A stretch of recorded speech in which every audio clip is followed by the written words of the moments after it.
آج کس حیثیت سے ہمارا chief of the army staff باہر گھوم رہے اور بریف کیس میں what a joke.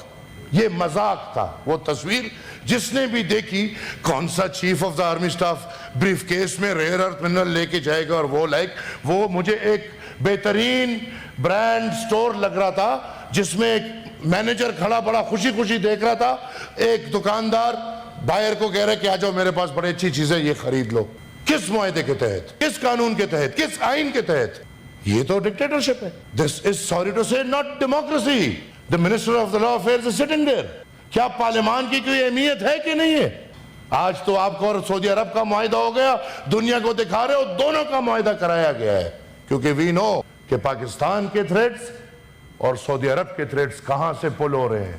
کیا ایک ہوشیار آدمی یہ جو 20 نکاتی پوائنٹ آج آیا ہے, باتوں سے باتیں نکل رہی ہیں, یہ جو 20 نکاتی پوائنٹ اور جس میں بولا گیا ہے ٹرمپ نے کہ یہ ہمارے ساتھ پاکستان والوں نے مانا ہے, یہ کس پاکستان نے مانا ہے؟ I as a senator don't know it. یہ میرے سینیٹر دوست بیٹھے ہیں, کوئی بتا دے کہ یہ 20 نکات جو پاکستان جا کے مان چکا ہے, کسی کے ساتھ کوئی مشورہ ہوا ہے, یہ حکومت والے بتا دے. طارق صاحب بیٹھے, انفیکٹ وہ بتا دے میرے خیال میں.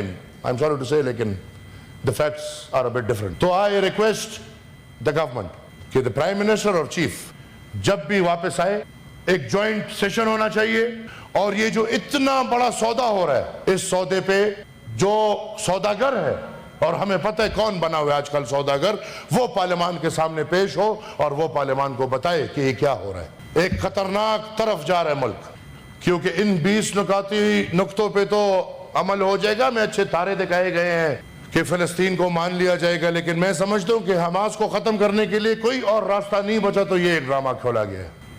اور اس 20 نکاتی پوائنٹ کے بعد فوراً میری یہ بات یاد رکھے کہ آپ کے ملک والے یہ بھی شاید مان چکے ہوں, سعودی عرب بھی, کہ جو ابراہیم اکارڈ تھا کہ بھئی اب اسرائیل کو تسلیم کرو اور اب سب چلے. یاد رکھو میری یہ بات. اور پھر جو زہر ریاست پاکستان نے پچھلے 70 سال سے اسرائیل کے خلاف اپنے شہریوں کے اندر, دماغ میں اور دل میں گھسا چکے ہیں, اس زہر کا کیا کرو گے؟ اتنا آسان ہے کہ بھئی فیلڈ مارشل کو 4 تارے والے نہیں 6 تارے والے بھی ہو, لیکن جو ادھر ماحول بنایا گیا ہے یہاں پہ اسرائیل کو تسلیم کرنا آسان نہیں ہوگا. تو پھر یاد رکھیں یہ ایوان کہ اس دن یہ جو ابھی جس کی تعریفیں ہو رہی ہیں, وہ چیف ہو یا وزیر اعظم ہو, اس دن ان کی یہ حالت ہوگی جو آج مودی کی ہو رہی ہے.